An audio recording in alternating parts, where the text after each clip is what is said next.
Ya lo habíamos dicho varias veces.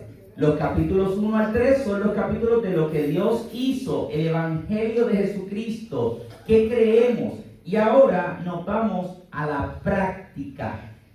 ¿Cómo vivimos eso que Dios hace en nosotros? ¿Cómo vivimos esa verdad que predicamos? Nosotros llevamos 5 semanas predicando sobre las verdades del Evangelio, 5 semanas hablando de lo que nosotros somos, 5 semanas hablando de que fuimos elegidos antes de la fundación del mundo, de que hemos sido salvos por gracia mediante la fe, de que hemos sido reconciliados en un solo cuerpo, de que hemos sido hechos miembros de la familia de Dios, que somos piedra viva, un templo santo, lleno de poder, que excede todo lo que pedimos o que nosotros podemos imaginar, sellados por el Espíritu Santo. Mi hermano, hemos dicho cosas maravillosas que la palabra nos enseña sobre nuestra fe. La fe que nosotros tenemos.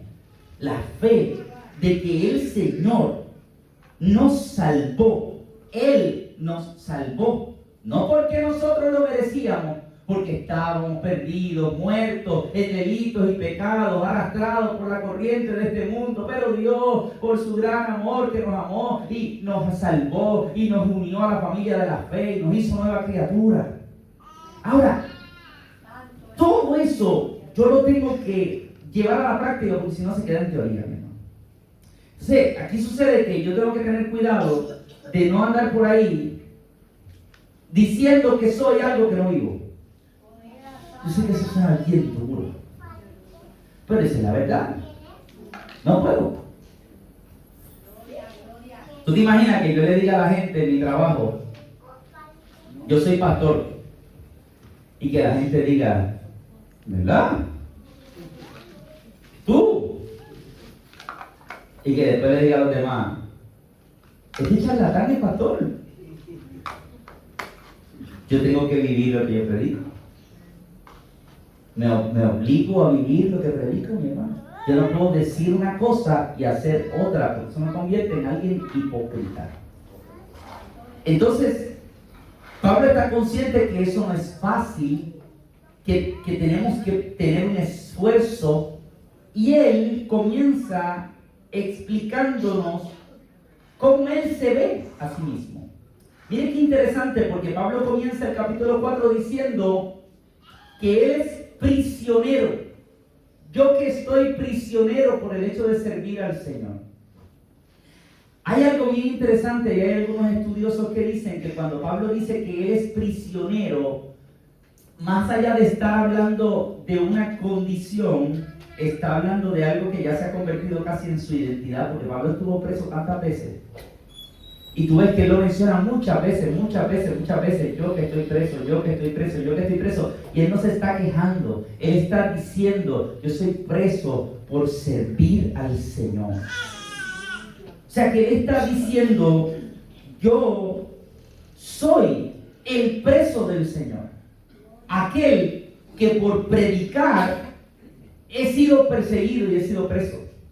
Por eso al inicio leímos el versículo de la bienaventuranza de Mateo, donde Jesús decía, bienaventurado soy cuando por mi causa os vituperen y os persigan y digan toda clase de mal contra vosotros mintiendo. Son bienaventurados. Así le hicieron a los profetas. Así que no se preocupen.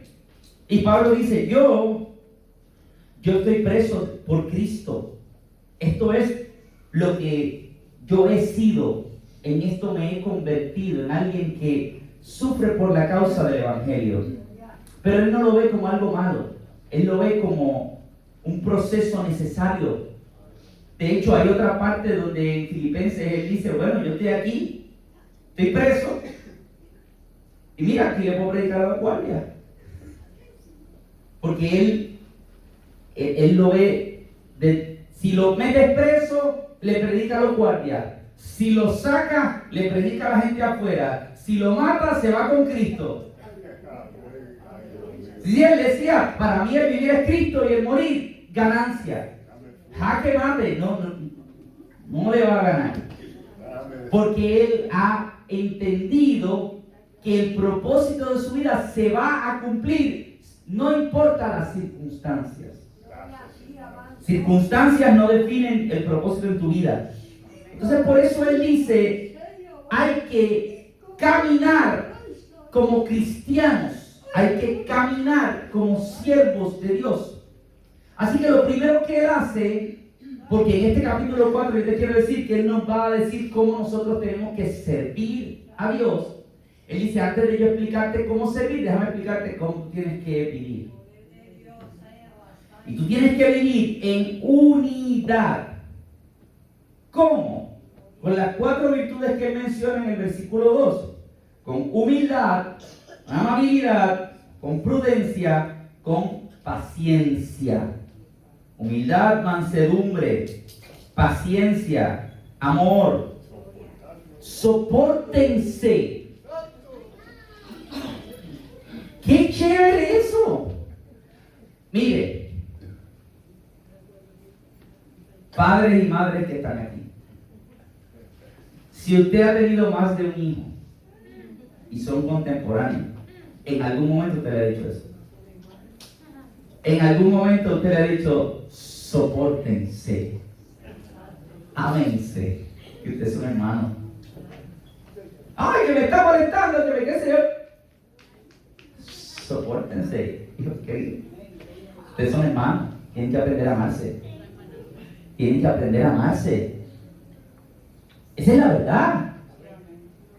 Porque tú no amas a la gente. Que es fácil cuando yo amo a los que me caen súper bien y los que todo el tiempo hacen las cosas que yo quiero. Lo difícil es amar a alguien que te llene la paciencia. Lo difícil es amar a alguien que su personalidad no engrana contigo. El ejercicio cristiano es que tú tienes que ver a esa persona como tu hermano. Es tu hermano. Ámalo. ¿Cómo? Pues mira, con humildad. Para empezar, no te creas mucho. Sé humilde. Porque vas a empezar a comprender mejor a tu hermano cuando tú dejes de creerte que eres la última Coca-Cola del desierto. Perdón, mi hermano, te lo estoy diciendo a la persona. Que conste que no estoy pensando en nadie. Pero es que estas son cosas que yo me digo a mí mismo. Marco, no te creas la gran cosa. Tú no eres la gran cosa. Aquí todo el mundo es igual. Todos somos iguales. No puedo andar por ahí yo diciendo, espérate, porque fulano está 3 pisos más abajo que yo. Ese es fulano que es un ignorante. Claro, y tú eres el ilustrado. Sí, porque cuando tú dices fulano que es porque tú estás arriba, eso siempre lo dice alguien que se piensa que es mejor. Humilde, humilde, humilde, manso, prudente, paciente. Porque no vas a poder servir si no amas a la gente que tienes cerca. ¿Cómo tú le sirves bien a alguien que tú no amas? ¿Tú sabes cuál es el problema de algunos negocios? Que no respetan a su clientela. No aman a sus clientes. Ahora, cuando tú llegas a un negocio que tú sientes que te quieren, tú llegas a un restaurante, a lo mejor no fue ese sitio donde te chupaste los dedos. Ay, pero qué bien me atendieron. Esos lugares donde viene el gerente o el dueño. ¿Has ido a un lugar de eso donde viene el dueño? Y viene y le dice, familia, ¿están bien? ¿Cómo estuvo la comida? ¿Hay algo que yo les pueda dar? ¿Quieren una rajita de aguacate? Vienen por la casa. ¿Alguno de ustedes ha estado en un restaurante que hacen eso? Yo he estado en un restaurante que hacen eso. El dueño viene, el dueño y dice, no te preocupes. Eso habla de, yo te respeto, yo quiero que te sientas bien. Pero cuando yo pienso que me importa poco lo que te pase, no puedo servirte bien. Por eso Pablo dice, primero tienes que ir por las 4 fases. Sé humilde, que para el mundo en el que él está hablando, para los griegos, porque los efesios vienen de cultura griega, él está diciendo algo bien loco. Tú decirle a alguien de cultura griega y romana, sé humilde. Eso es hablarle malo, porque esa gente, la gloria es al contrario. Yo soy mejor. Imagínate, el objetivo final de la vida de esta gente era aparecer en algún poema. Ellos querían ser héroes. Por eso muchos de ellos preferían morir en batalla, porque ellos querían que al final se contaran las hazañas de Marcos Pérez, el gran que tú te imaginas que lo que cuentan es que yo fui y volví y no hice nada. A esta gente le importaba. Y Pablo le dice, desinflate un momento. Humilde, que al Cristo al que tú le sirves se humilló hasta el sumo. Amable, para que siempre te acuerdes que a la gente se le trata bien. Tratar bien a la gente no es un signo de debilidad, es un signo de fortaleza. Yo siempre trato bien a la gente. El ejercicio de tratar bien a la gente es más difícil cuando te están tratando mal. Así que tú tienes que hacer ese ejercicio. Y por eso después te dice, paciencia, respira 2 veces. Hasta que te llegue acá. Sé prudente. Y acéptense como son. Porque yo no cambio a mis hermanos. Yo los amo. En todo caso, quien yo puedo cambiar es a mí. Yo no cambio gente, mi hermano. Y yo como pastor no cambio gente. Yo amo gente. No cambio gente. No, pero, ¿para qué? Además, ahí hay diversidad. Y a mí me gusta la diversidad. ¿Te imaginas que todos fuéramos iguales? Cosa más aburrida, mi hermano. Todo el mundo es como yo. Cosa aburridísima. Si a veces yo me aburro de escucharme.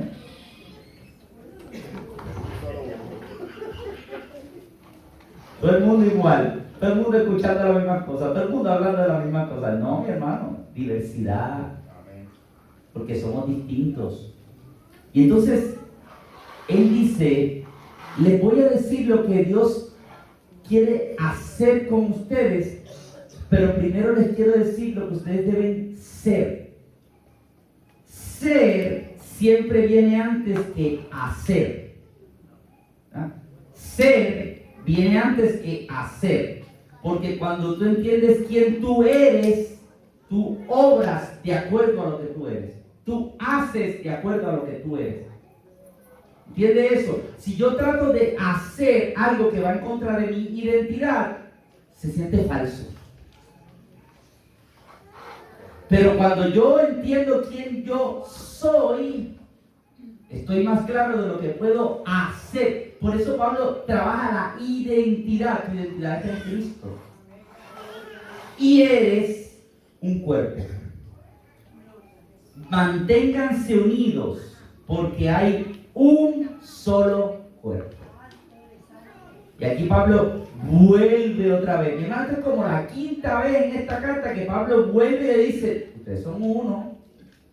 Recuerda que Pablo le está hablando aquí a gente que viene de una forma de ver el mundo donde están los judíos y los gentiles, los judíos y los no judíos. Y Pablo sigue diciéndoles, son uno. Pero esa misma repetición nos tiene que hacer sentido a nosotros hoy. Somos uno. Somos un solo cuerpo. Y aquí Pablo hace algo que a mí me gusta mucho porque casi pudieras cantarlo. Manténganse unidos porque hay un solo cuerpo, un solo espíritu, así como también fueron llamados a una sola esperanza, un solo Señor, una sola fe, un solo bautismo, un solo Dios. Para que no se te pase. ¿Cuántas iglesias hay? No, hay una iglesia. ¿Cuántos Dios? Un Dios. ¿Cuántos bautismos? Un bautismo. ¿Cuánta fe? Una fe. Una. ¿Y cómo Dios se manifiesta? Pues Dios es Padre de todos, gobierna a todos, obra en todos y está en todos. Para que no piense que Dios está en ti y en tu hermano no. No es en todos nosotros. Una vez tú eres parte de la familia de la fe, Dios obra en todos. Es una familia de la fe. Porque yo no puedo decir en mi casa hay dos familias. Somos una sola familia. Una sola familia. Un solo cuerpo. Y Pablo dice, ustedes son uno. Y está amarrando todo eso para que entendamos que la mejor y la única manera de nosotros servir, porque ojo, hacia donde Pablo se dirige es hacia el servicio, la mejor manera de servir es unidos. Porque Pablo se aproxima a decirnos algo que Dios nos ha regalado, que son dones, capacidades, ministerios, pero te tiene que dejar claro que esos ministerios operan como un solo cuerpo. Un solo cuerpo. Que no vamos a tener ahora 7 fincas. Que no porque aquel sea profeta y el otro sea maestro y el otro sea apóstol y el otro sea, ahora vamos a tener aquí. No. Es un solo cuerpo. Uno solo. Una sola iglesia donde se manifiestan todas esas cosas. Pero Pablo está cuidando de que no tengamos la inclinación de irnos a hacer, porque el ser humano tiene la inclinación de montar su kiosco. Oye, la verdad es que yo soy tan bueno haciendo esto que yo debería tener lo mío. Debiera yo montar a mí, porque fíjate, yo creo que yo no debo estar al lado de nadie. Y eso le pasa por la cabeza a mucha gente, ¿no? O sea, hay que tener cuidado. Mi función está, y ojo, déjeme decirle algo más. Yo soy parte del cuerpo de Cristo, que no es la iglesia de Cupey Bajo. Que el cuerpo de Cristo se compone de muchas iglesias, de muchas comunidades de fe. Es importante yo entender también, cuando yo evangelizo, yo quiero que la gente se convierta a Cristo. Y claro que yo quisiera que vinieran a nuestra iglesia. Pero si van a una iglesia en la que pueden ser edificados en la palabra y pueden crecer, ¿por qué no? Si esa es parte del cuerpo de Cristo también. Lo importante es que nosotros podamos ver que el cuerpo de Cristo es uno solo. Un solo cuerpo. Un solo cuerpo. Entonces, para mí es importante que nosotros como iglesia aquí también podamos entender eso. Un solo cuerpo. Un solo cuerpo. Y Cristo equipa a ese cuerpo con dones, con talentos, con habilidades, con ministerios. Y eso es lo que hace que la iglesia pueda ser edificada. Que Cristo equipó a su iglesia. Y Él explica cómo funciona eso. Y dice que Él recibe, que Él tiene una conquista. Si usted lee ese versículo 8, dice, por lo cual, dice, subiendo alto, llevó cautiva la cautividad y dio dones a los hombres. Ese versículo 8 lo que está explicando es cómo es que Cristo te otorga dones a ti, habiendo vencido al enemigo. O sea que Cristo vence al enemigo y su victoria da la capacidad de equipar la iglesia. Así que el hecho de que nosotros seamos equipados para servir es una evidencia de que Cristo tuvo la victoria. Cuando yo veo que Dios está haciendo algo contigo, estoy viendo que Dios tuvo la victoria en ti. Estoy viendo que Cristo tuvo la victoria. El enemigo no tuvo la victoria sobre ti, porque Dios te está usando a ti, porque Dios está trabajando contigo. Y mientras Dios está trabajando contigo, el enemigo no tiene espacio para atacarte. Mientras tú dejes que el Señor esté trabajando contigo, hay victoria en Jesús. Hay victoria porque el Señor está haciendo la obra en ti, te está equipando, te está usando. Entonces, yo no quiero que el enemigo empiece a susurrarme en el oído cosas que lo que logran es detenerme. El enemigo va a querer hacerte creer que Cristo no está teniendo la victoria en tu vida, que Cristo está perdiendo la batalla en tu vida, que tú eres demasiado difícil para Dios. Yo no puedo, porque imagínate, es que yo soy bien cabezón, pastor. Tú no sabes todo lo que yo he pecado, tú no sabes todo lo que yo me he cocotado, tú no sabes lo malo que yo soy, pero ¿habrá algo imposible para Dios? No hay nada imposible para Dios. Y por eso, por su victoria, Dios nos da la gracia de vivir la vida en Cristo. Y reparte regalos. El conquistador, el que conquistó la muerte, nos regala la forma de servir. Que yo esté aquí es un regalo de Dios. Yo soy pastor porque Dios me regaló este privilegio. No es porque yo me lo gané, mi hermano. No me lo gané, no me lo puedo ganar. Es un don, es un ministerio, es una responsabilidad que Dios me dio, pero no me la agencié yo, porque fue porque Cristo venció. Y allí, esa victoria de Cristo equipa a la iglesia. Y la equipa con diversos dones. Déjenme explicar esto, porque estos son ministerios que la iglesia experimenta, vive.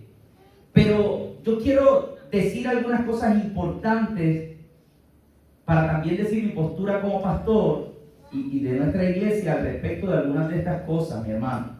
Lo primero es que nosotros como pentecostales creemos que estos ministerios siguen vigentes hoy día. No creemos que se acabaron. No creemos en lo que otras corrientes hablan de que hubo cosas que dejaron de funcionar y que solamente funcionaban al inicio. Es importante porque, y con esto no estoy atacando otras formas de vista, estoy afirmando las que son nuestras. ¿Va?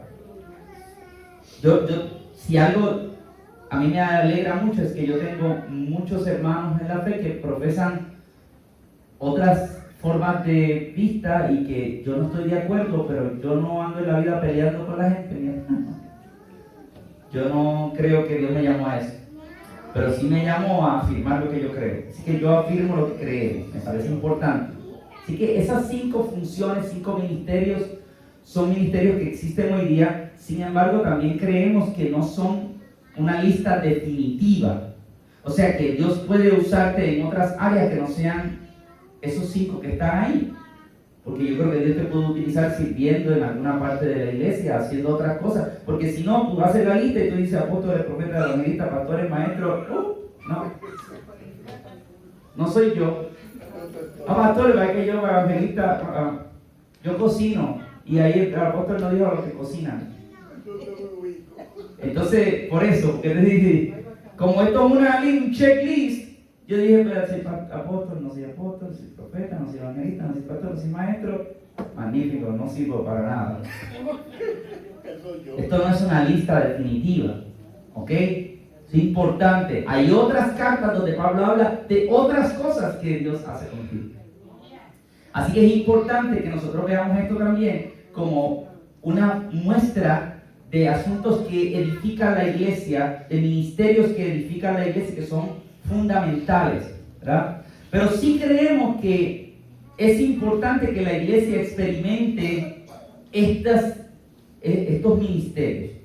El primero que él habla es el apóstol, y aquí la palabra apóstol viene del griego apóstolos, dos raíces de la... Perdón, me voy a poner el sombrero de maestro un momento.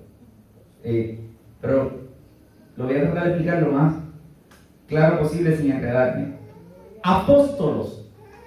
Porque nosotros hablamos en español, se dice apóstol, en griego se dice apóstolos. La palabra apóstolos tenía dos pedazos. Una es apo y la otra es stelo. ¿Qué significa? Que apo significa de parte de y stelo enviar. O sea que si yo lo pongo en español, en vez de apóstol diría el enviado. El que es enviado. Alguien que lo envían a hacer algo. Ese es el apóstol. Alguien que envía. La traducción contemporánea de la Biblia nos explica que esa terminología de apóstol tiene un sentido de comisión. Me comisionaron a hacer algo. Yo te digo, Castro, necesito que vayas y vayas allá a aquella casa y por favor les diga de mi parte tal cosa. Y Castro va como un enviado a comunicar un mensaje. Entonces, Castro está haciendo una función de servicio. Es un enviado. Esa comisión de alguien que Dios envía, esa es la función apostólica de ir en nombre de Jesús y por lo general, y Pablo explica esto muy bien en la carta a los Gálatas, está hablando de establecer y expandir el evangelio en toda su región. Cuando tú ves que Jesús hizo con los 12 apóstoles, ¿a qué Jesús los envía? Ir por todo el mundo y predicar el evangelio a toda criatura. El que creyere y fuere bautizado será salvo, el que no creyere será condenado. Esa comisión es la que los convierte a ellos en apóstoles. Jesús los envió. Pablo no estaba entre esos 12. Y Pablo después dice, yo soy apóstol de Jesucristo. Y él explica, aunque yo no estuve ahí en esos 12, Jesús también me envió a mí. Y yo soy un enviado del Señor. Pero en ninguna parte nosotros vemos que Pablo está hablando de un puesto, está hablando de un servicio que él hace a la iglesia. Yo soy el enviado, yo soy un apóstol. No es como cuando se empezó a establecer la iglesia que había arzobispos, obispos, esos son puestos jerárquicos. Apóstol es un puesto, no es un puesto, es un ministerio. Entonces es importante que nosotros, si creemos que existe el apostolado, lo que pasa es que en muchas ocasiones le llamamos quizás misionero, le llamamos alguien que Dios, claro que es un misionero, va a expandir el evangelio, un enviado de Dios a predicar en un lugar donde hace falta que predique el evangelio. Un apóstol, un misionero, un enviado. No es un puesto jerárquico, es un servicio a la iglesia. Ese es el apóstol. Así que sí creemos en el apostolado, pero en el sentido bíblico de la comisión. Yo soy enviado a. No hay una jerarquía. Profetas, gente que comunica el mensaje de Dios, gente que comunica con urgencia las cosas que Dios quiere comunicar al pueblo. El profeta habla de parte de Dios y es importante nosotros entender que la palabra profecía para nosotros es una palabra a veces un poco confusa también. ¿Por qué? Porque nosotros en nuestro mundo, imagínense, nosotros teníamos que si Nostradamus, que si qué sé yo, hay 20 cosas corriendo por ahí, ¿verdad? Entonces, lo importante es que nosotros entendamos que el profeta es aquel que comunica de parte de Dios. Y déjeme decirle algo. Yo predico la palabra de Dios. Y nosotros en la iglesia a veces decimos, ahora viene la palabra de Dios que predicó el pastor. Ojo, Esta es la palabra de Dios. Yo comunico la palabra de Dios. Porque yo me puedo equivocar. Porque Marco Pérez, yo quiero ser bien enfático en esto, iglesia. Yo no soy infalible. Yo dependo de Dios.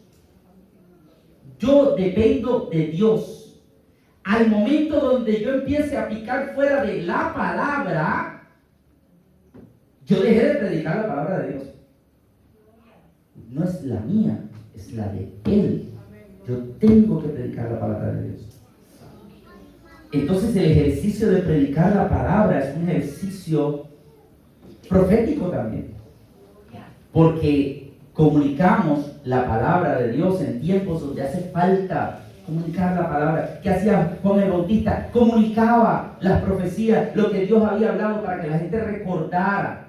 Voz que clama en el desierto. Evangelistas.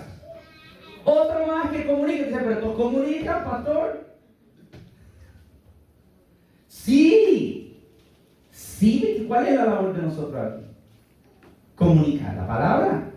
Evangelistas. Estos comunican la palabra en un ejercicio de predicación a las personas. Entonces, unos quizás tienen la función de establecer una iglesia, pero otros tienen la función de comunicar el mensaje, otros tienen la función de proclamarlo en un momento específico, con una función específica, con una revelación de Dios. Pastores. Nosotros conocemos el pastorado porque la iglesia hoy día funciona con pastores. Y el pastorado es el ejercicio de comparación con las ovejas, ¿no? El pastor guía al rebaño. Entonces, mi función como pastor es guiar al rebaño. Otra vez, yo no tengo en el cielo un cuarto 5 estrellas por ser pastor. Porque hace años yo no era pastor. Y en algún momento de mi vida dejaré de ser pastor. Con el puesto. Quizás uno puede ser pastor porque Dios me llamó a ser pastor, pero en algún momento de la vida, que nadie pastorea eternamente. Entonces, Dios pone pastores para guiar al pueblo, porque como toda organización necesita un orden. Y hay maestros, gente que se encarga de enseñar para que la gente pueda aprender y pueda seguir el proceso. El versículo dice pastores y maestros. Y hay gente que piensa y entiende, y esto yo estoy un poco de acuerdo, que es posible que el apóstol está diciendo que el pastor muchas veces es maestro. Pastor y maestro. En griego lo dice así, pastor y maestro. Y hay gente que piensa que es pastor y otros maestros, pero que también que a veces el pastor es maestro. Como por ejemplo lo que estoy haciendo ahora. Pastor y maestro. Que yo pastoreo, pero enseño, educo. Es una función educativa del pastor. Entonces, todo tiene que ver con servir. Todo tiene que ver con servir, proclamar el mensaje, enseñar el evangelio, proclamar, servir, ayudar. ¿Para qué? ¿Para qué? ¿Para qué? Para que sea edificado el cuerpo. La meta es crecer. La meta de todas estas cosas es crecer, en quien todo el edificio va creciendo, ¿verdad? Cuando uno lee ese versículo de a uno constituyó apóstoles, profetas, evangelistas, pastores y maestros, dice, a fin de perfeccionar a los santos para la obra del ministerio, para la edificación del cuerpo de Cristo. ¿Para qué existen los ministerios? ¿Para que me adulen? No, para el cuerpo de Cristo. Todo lo que yo hago tiene que bendecir a la gente. Si lo que yo hago parece un culto a mí, estoy picando por el hoyo también. Tienen que bendecir la gente. Todo lo que yo hago, esto aquí tiene que ser un rebote. Constantemente tienen que estar bendiciendo a la gente. Si no bendice a la gente, no es un ministerio de Cristo. Versículo 13. Para que todos lleguemos a la unidad de la fe, al conocimiento pleno del Hijo de Dios. Nuestra meta es vivir el modelo que es Cristo, perfeccionados en el carácter de Él como humanidad perfecta. La meta es que todos nosotros crezcamos. Por eso, de hecho, lo que me motivó a mí a ponerle a esta serie Creciendo en Cristo es tenemos que crecer para que vayamos creciendo. ¿Cuál es la meta? La meta es ser como Cristo. En la versión Reina Valera dice a la estatura de la plenitud de Cristo, creciendo hasta que llegues a la estatura de Cristo. ¿Se acuerdan cuando los niños van marcando en la pared o en la puerta cuánto van midiendo? Y muchos tienen la meta de alcanzar al papá o a la mamá. Ya ve que está ahí al pelo de alcanzarme. Que no es tan difícil, papá. Está casi de mi estatura ya. Gracias a Dios mi estatura no es mucha. La estatura de Cristo. Llegar a la estatura de Cristo. Vivir el modelo. El modelo es Cristo. Y nos toca a nosotros vivir el modelo que es Cristo. Y luego nos dice que nosotros tenemos que ir ayudándonos a crecer todos juntos, porque a medida que todos estos ministerios se van perfeccionando en la iglesia, ocurre algo maravilloso. Dice que ya no somos niños. A mí eso me fascina. Porque uno lee el versículo 14 y dice, para que ya no seamos niños fluctuantes. Para que ya no seamos niñitos. ¿Qué le pasa a los niños? Son sacudidos por las nuevas doctrinas, por las nuevas enseñanzas, por todo viento de gente que con malas intenciones engañan. ¿Para qué necesitamos que en la iglesia hayan apóstoles, profetas, evangelistas, pastores y maestros? Para que no nos quedemos niños y crezcamos. ¿Por qué tú necesitas un pastor? Porque, ojo, yo también necesito un pastor. Porque si no, yo me puedo ir poco a poco desviándome. Y él dice, ya no podemos ser niños. La niñez es una etapa. No estamos hablando de estatura. Pero si un niño se queda niño, usted como padre dice, aquí hay un problema. ¿Qué le decimos a las personas que no maduran? Son infantiles. Es infantil, es inmaduro, no creció. Porque la expectativa es que a medida que tú vas creciendo en estatura, también crezcas en madurez. Si no creces en madurez, hay un problema y hay que trabajar eso. Entonces, él dice, estos ministerios ayudan para que no seamos niños y que no nos arrastren las nuevas doctrinas. Porque cuando tú eres niño, tú te lo crees todo. Cuando tú eres niño, tú te lo crees todo. Yo creo que yo lo he dicho en algunas ocasiones. Yo a mis niños les decía que yo podía cambiar el semáforo. Yo les decía que yo cambiaba el semáforo. Yo les decía, ¿tú ves ese semáforo rojo? Lo voy a cambiar a verde. Ay, usted, papi. Observa. Pero tienes que estar pendiente a la 1, a las 2 y a las 3. Y cambiaba. ¿Cómo tú haces eso, papi? Te dije que yo cambié el semáforo. Hasta que fueron creciendo y se dieron cuenta que lo que yo estaba haciendo era observando. Observando cuando aquel está poniéndose amarilla. Claro, yo no soy bobo. Yo no digo eso al inicio. Yo lo digo más o menos en medio. Yo voy observando el cruce. Y luego va esta luz, después va esta luz, después va este, y ahí le digo a que cambie el semáforo. ¿Se lo cree? Pero sería raro que usted me lo creyera. Sería raro que yo venga y le diga a usted, voy a cambiar el semáforo. Y usted va a decir, ay pastor, por favor. Ya yo no soy niño.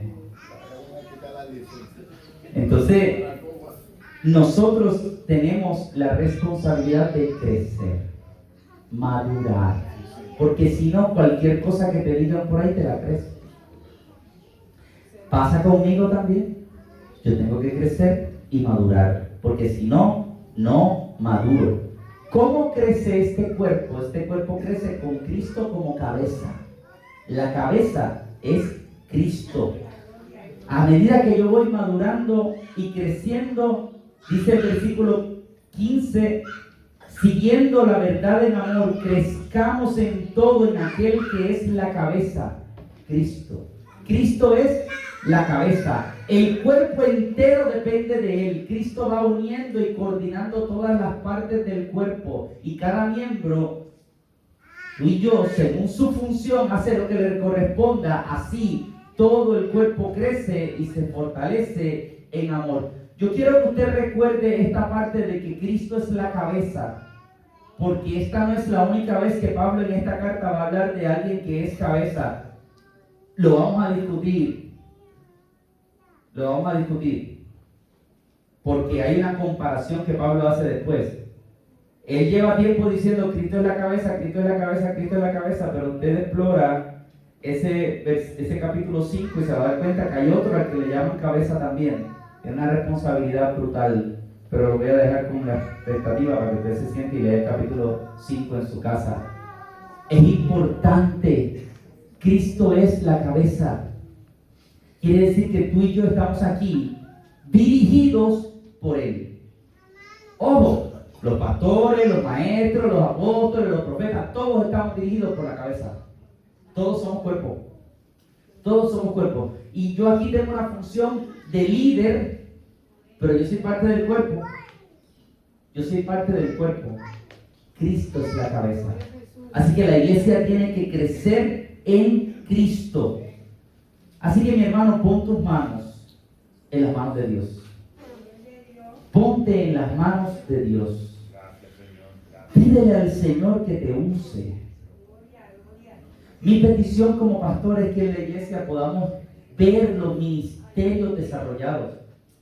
Un cuerpo que crece tiene que ver gente que se vaya convirtiendo en mensajeros de la palabra, en maestros de la palabra, en evangelistas de la palabra, en enviados, en misioneros, gente que, porque es parte de la madurez del cuerpo. Tú y yo tenemos que crecer. La iglesia tiene que crecer y la única manera en que crecemos es poniéndonos en las manos de Dios. 3 cositas. Revisa cuáles son tus influencias. Y revisa cómo estás caminando, porque lo primero recuerda que es tener humildad, amabilidad, paciencia y aceptarnos unos a otros. Recuerda que Dios rara vez te va a poner un ministerio en la mano si tú no soportas a la gente. Ahí debería haber terminado, me faltan 2. Pero eso va conmigo también. Que Dios no te va a poner una responsabilidad en la mano hasta que tú aprendas a amar, a ser humilde, a aceptar a los demás, a tener paciencia, a tener dominio propio. Y eso es un proceso, mi hermano, es un proceso. Pídele al Señor que te revele cuál es esa área donde Dios quiere trabajar contigo. Y permite que el Señor encienda esa pasión en tu corazón. El Señor pone pasiones en el corazón, mi hermano. Y tenemos que dejarnos guiar por esa pasión que Dios pone en el corazón. Y mide tu crecimiento por la estatura de Cristo y no por cuánto hacemos. No se trata de cuántas cosas yo hago, se trata de cómo yo estoy de acuerdo a lo que Cristo quiere en mi vida. Así que yo voy creciendo hasta parecerme más a Él.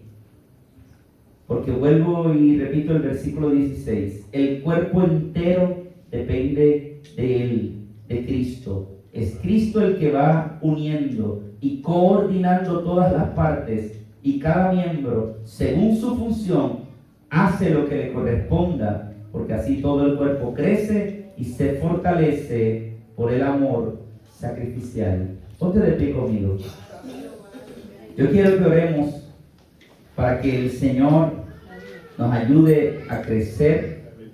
A mí me emociona saber que Dios me convocó a ser parte de algo que es más grande que yo. Me emociona saber que Dios me convocó a ser parte de este cuerpo. Me emociona saber que Dios me convocó a ser parte de la iglesia. Me emociona saber que lo que yo hago bendice a otras personas. Y me emociona saber que lo que hacen ustedes me bendice a mí. Porque lo que hacen ustedes me bendice a mí también. Y a mí